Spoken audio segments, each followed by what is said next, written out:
If a liquid evaporates, can we get it back as a liquid? If a liquid turns into vapor, can we collect it back as a liquid? अगर एक liquid vapour बन करके उड़ जाता है तो क्या हम उसे वापस लिक्विड की फॉर्म में पा सकते हैं? तो हाँ, आज हम उसी इंटरेस्टिंग प्रोसेस को पढ़ने वाले हैं जिसका नाम है डिस्टिलेशन। प्रीवियस वीडियो में हमने क्रिस्टलाइजेशन के बारे में पढ़ा था, जिसमें हमने कॉपर सल्फेट के क्रिस्टल्स बनाने सीखे थे। आज के वीडियो में मैं आपको डिस्टिलेशन पढ़ाने वाली हूँ। Suppose we have a mixture of acetone and water. जब हम इस मिक्सचर को गर्म करते हैं तो एसीटोन जो है वो क्या करता है बेटा, it starts changing into vapour. Acetone vapour में कन्वर्ट होना शुरू हो जाता है। क्यों शुरू हो जाता है? क्योंकि इसका बॉइलिंग पॉइंट जो है वो कम है। एसीटोन का बॉइलिंग पॉइंट है 56 डिग्री सेल्सियस, जबकि वाटर का बॉइलिंग पॉइंट होता है 100 डिग्री सेल्सियस। तो एसीटोन क्या होगा, वेपर बन करके उड़ जाएगा। लेकिन अगर मैं चाहूँ कि मुझे एसीटोन जो है ये वापस मिल जाए लिक्विड की फॉर्म में, तो ये किस प्रोसेस से होगा? ये होगा डिस्टिलेशन से। होमोजेनस मिक्सचर के कंपोनेंट्स को अलग करने वाले मेथड्स के बारे में हम पढ़ रहे हैं। क्रिस्टलाइजेशन हम पढ़ चुके हैं, आज हम पढ़ेंगे डिस्टिलेशन। लेकिन डिस्टिलेशन पढ़ाने से पहले मैं आपको क्लियर करूं कि मिसिबल लिक्विड्स क्या होते हैं और इमिसिबल लिक्विड्स क्या होते हैं। जब दो लिक्विड्स कंप्लीटली मिक्स हो जाते हैं विद ईच अदर, तो एक होमोजेनस मिक्सचर बनता है और इन्हें हम क्या कहते हैं कि ये मिसिबल लिक्विड्स हैं। एग्जाम्पल है इसका एसीटोन प्लस वाटर। लेकिन यहाँ हम देख रहे हैं ऑयल और वाटर का मिक्सचर है जो कि कंप्लीटली मिक्स नहीं है। ये क्या है? ये है इमिसिबल लिक्विड्स। एसीटोन और वाटर जो कंप्लीटली मिक्स हैं, तो हम इन्हें अलग कैसे करेंगे?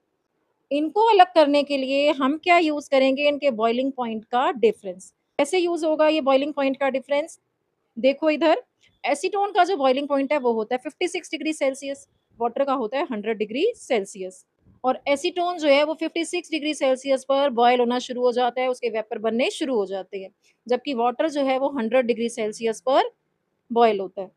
देखो एसीटोन का क्या है, लोअर बॉइलिंग पॉइंट है, इसलिए वो ज्यादा वॉलेटाइल है, जल्दी वेपर बनने लग जाएंगे, फटाफट से वेपर फेज में जो है एंटर कर जाएगा। अब यहाँ एक इम्पॉर्टेंट पॉइंट बताऊंगी मैं, जो आपको एग्जाम पॉइंट ऑफ व्यू से ध्यान रखना है। अगर हम दो मिजिबल लिक्विड्स को सिंपल डिस्टिलेशन प्रोसेस से सेपरेट करते हैं, तो उनके बॉइलिंग पॉइंट में जो डिफरेंस है वो कम से कम 25 डिग्री सेल्सियस का तो होना ही चाहिए। कितना डिफरेंस होना चाहिए? या तो 25 डिग्री सेल्सियस या 25 डिग्री सेल्सियस से ज़्यादा का भी हो सकता है, लेकिन मिनिमम 25 होना ही चाहिए। क्यों होना चाहिए? ऐसा क्यों कहा मैंने? अगर दोनों लिक्विड्स के बॉइलिंग पॉइंट्स बहुत क्लोज है बेटा, तो हीटिंग के दौरान क्या होगा कि दोनों ही लिक्विड्स वेपर बन जाएंगे, दोनों ही लिक्विड्स वेपर बनने लगेंगे। इससे वेपर में क्या होगा, दोनों लिक्विड्स की क्वांटिटी आ जाएगी और जो सेपरेशन है वो अच्छे से नहीं हो पाएगा।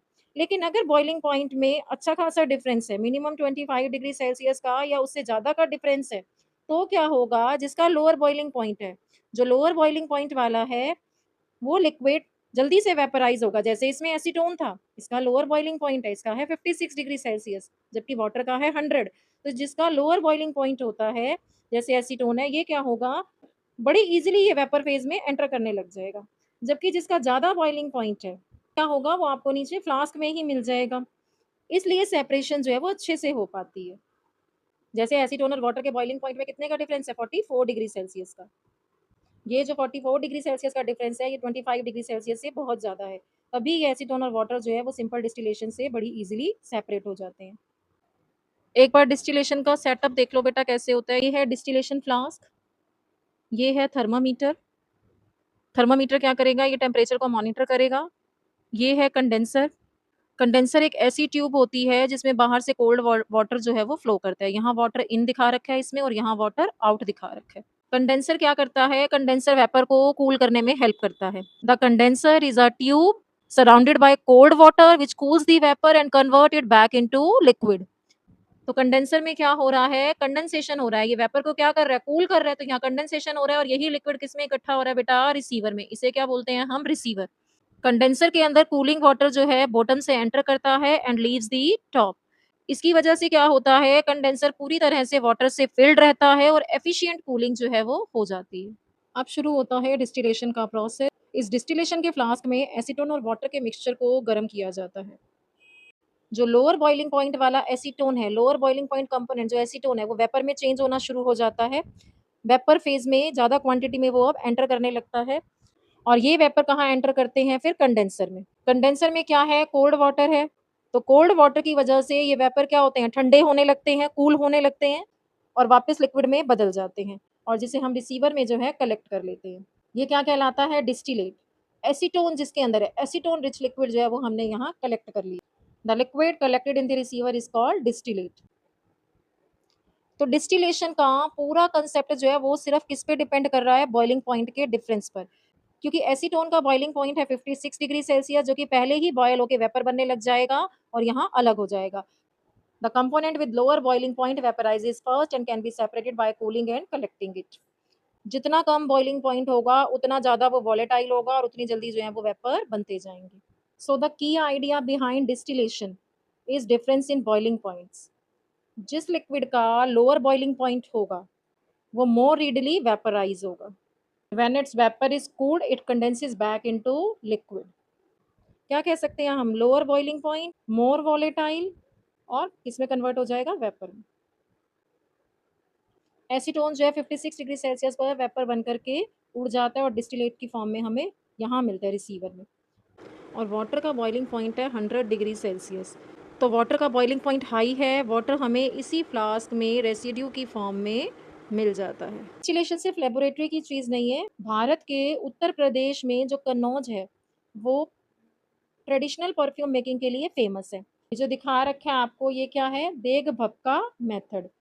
में फूलों से जो खुशबूदार कंपाउंड्स होते हैं बेटा, उसको कलेक्ट करने के लिए वेपर और कंडेंसर के प्रोसेस का यूज़ किया जाता है।